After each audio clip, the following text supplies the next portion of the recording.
Ao longo da história da humanidade, sempre nós convivemos com as chamadas infecções que são causadas pelos chamados agentes infecciosos. Dos mais variados agentes infecciosos que atormentam a humanidade, eu quero nesse vídeo falar rapidamente de 4 e passar para vocês uma rápida noção do que são esses agentes infecciosos. Eu estou falando dos vírus, das bactérias, dos protozoários e dos fungos. Fica comigo até o final, tem muita informação interessante. Eu sou o Paulo Henrique, sou biólogo e dentista, mestre e doutor em microbiologia e imunologia e professor universitário. Convido a você a se inscrever aqui no nosso canal, ativa aí o sininho da notificação. Assim, sempre que um vídeo novo for ao ar, você será notificado e poderá nos ajudar compartilhando os nossos vídeos. Deixa teu like, teu comentário, tua crítica faz parte. Pois bem, gente. Os vírus, que são os primeiros agentes infecciosos que eu vou conversar aqui com vocês sobre, são os mais diferentões de todos os outros, porque são seres acelulares. Vírus, diferente dos outros agentes infecciosos que eu vou falar nesse vídeo, não são formados de células, eles são agregados moleculares. Na verdade, o vírus é uma casca, normalmente de proteína, envolvendo um material genético que pode ser o DNA ou o RNA, dependendo do vírus. E exatamente por ser um organismo acelular, é que os vírus, para se reproduzir, para manifestar metabolismo, precisam parasitar células. Eles são parasitas intracelulares obrigatórios e aí está o grande problema. Um medicamento antiviral, ou seja, um medicamento para matar vírus, tem que ser capaz de entrar em nossas células, matar o vírus dentro das nossas células e não causar danos ao nosso organismo. Isso é muito difícil. Só para vocês terem uma ideia, atualmente são cerca de 5 ou 6 medicamentos antivirais que a ciência já descobriu e que são relativamente eficazes contra os vírus. E você me pergunta, o que é que na verdade combate os vírus e as viroses? Os vírus e as viroses normalmente são combatidos pelo nosso próprio sistema imunológico, ou seja, é o nosso próprio organismo que, ao entrar em contato com o vírus, vai produzir defesas para erradicar o vírus e controlar, sim, a virose. Portanto, boa hidratação, boa dieta, repouso são fundamentais durante uma virose para dar tempo para o seu organismo produzir anticorpos que se ligam na superfície dos vírus, impedindo a invasão destes nas nossas células e produzir células de defesa como os linfócitos CD8, que são linfócitos especializados em matar vírus e células infectadas por vírus. Isso leva tempo. Bom, os medicamentos que estão disponíveis no mercado são medicamentos para aliviar, para atenuar os sintomas das viroses. Alivia a febre, alivia a dor no corpo, alivia a dor de garganta, mas na verdade é o nosso próprio organismo que tem que combater a virose. Pois bem, a ciência descobriu as vacinas. E as vacinas se constituíram ao longo da história da humanidade numa excepcional ferramenta de prevenção de viroses, ou seja, quando você toma vacina contra sarampo, contra a Covid-19, você está treinando o teu sistema imunológico antecipadamente a produzir defesas para que quando você entre em contato com o vírus verdadeiro infeccioso, essas defesas já estando prontas, o teu sistema imune já estando treinado a produzi-las, vai produzir muito mais rapidamente e mesmo que você adoeça após vacinado, você vai adoecer com a forma branda, com a forma leve da virose e vai passar muito bem pela infecção viral. Deu para entender então o primeiro agente infeccioso, os vírus? Vamos para o segundo, as bactérias. As bactérias, diferente dos vírus, já são organismos celulares. Embora sejam células bem primitivas, porque não têm um núcleo organizado, as bactérias causam as chamadas infecções bacterianas. E você pode contrair uma bactéria desde a ingestão de um alimento contaminado até, por exemplo, no pós-operatório dentro de um hospital, por exemplo. Bom, mas houve uma grande revolução no controle das infecções bacterianas. Que revolução foi essa? A descoberta da penicilina por Alexander Fleming.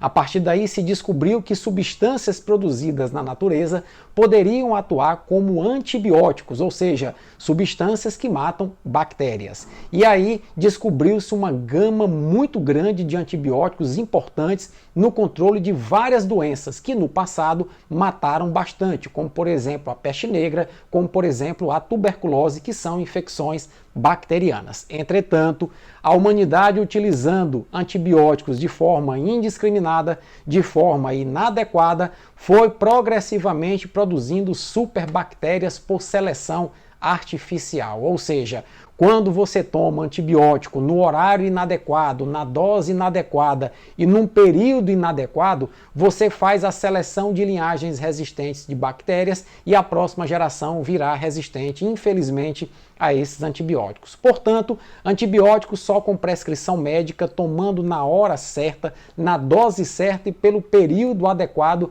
para que você possa vencer a infecção bacteriana. Caso contrário, você vai estar contribuindo para a produção, para o surgimento de superbactérias e ninguém quer isso, não é mesmo? Pois bem, compreendido o segundo agente infeccioso, que são as bactérias, olha, nós já avançamos em dois, vírus e bactérias. Vamos agora para o terceiro agente infeccioso desse vídeo, que são os protozoários. Diferente das bactérias, os protozoários também são células, só que são células com um núcleo organizado. São células com atividade metabólica muito parecida com a atividade metabólica de nossas próprias células. Em função disso, os protozoários possuem, para combatê-los, uma série de medicamentos bastante eficazes, dentre eles, por exemplo, a famosa cloroquina, que combate o protozoário da malária com muita eficácia. As infecções por protozoários são contraídas, por exemplo, pela ingestão de alimentos. Nós podemos contrair amebas e giardias, por exemplo, ingerindo alimentos contaminados, mal higienizados, porque esses protozoários produzem uma espécie de ovinho chamado cisto que contamina água e alimentos, e se você não tiver cuidado com água filtrada, água tratada e alimentos bem lavados, você pode contrair esses protozoários que causam infecções intestinais. Para isso tem remédio bastante eficazes. Bom, outros protozoários, no entanto, são transmitidos, pasmem, por insetos vetores. É o caso da doença de Chagas com o Trypanosoma cruzi, que é um protozoário transmitido pelas fezes e pela urina de um inseto chamado barbeiro. É o caso, por exemplo, da leishmania e, por exemplo, do plasmódio, que causam, respectivamente, o calazar e a malária, que são transmitidos pela picada de insetos vetores. Nesse caso, além da ciência ter que desenvolver medicamentos para tratar a infecção causada pelo protozoário em si, houve a necessidade também de as pessoas adotarem medidas de proteção para evitar o contato com esses insetos transmissores. Agora você já está craque em vírus, bactérias e protozoários. Vamos falar dos fungos? Os fungos são agentes infecciosos também celulares, ou seja, formados de células com um núcleo organizado, e se parecem muito com os protozoários nesse aspecto, porque tem um metabolismo bem bonitinho, muito parecido inclusive com o metabolismo de nosso organismo. Os fungos causam as chamadas micoses, que são as infecções causadas por fungos. E um fungo, para se desenvolver, requer basicamente dois pré-requisitos: a existência de matéria orgânica, já que eles decompõem a matéria orgânica, e a presença de umidade, porque eles precisam de umidade para se reproduzir e para desenvolver o seu metabolismo. Entretanto, fungos que causam infecções humanas, como por exemplo a candidíase, são fungos que requerem inclusive uma debilidade imunológica. Normalmente, pessoas que apresentam infecções causadas por fungos, as chamadas micoses, são pessoas que, além de reunirem as condições necessárias ao desenvolvimento dos fungos, apresentam também uma debilidade imunológica, e aí o fungo se aproveita como um agente infeccioso oportunista. Ele se aproveita de uma debilidade imunológica que a pessoa apresenta e começa então a se desenvolver, causando as chamadas micoses.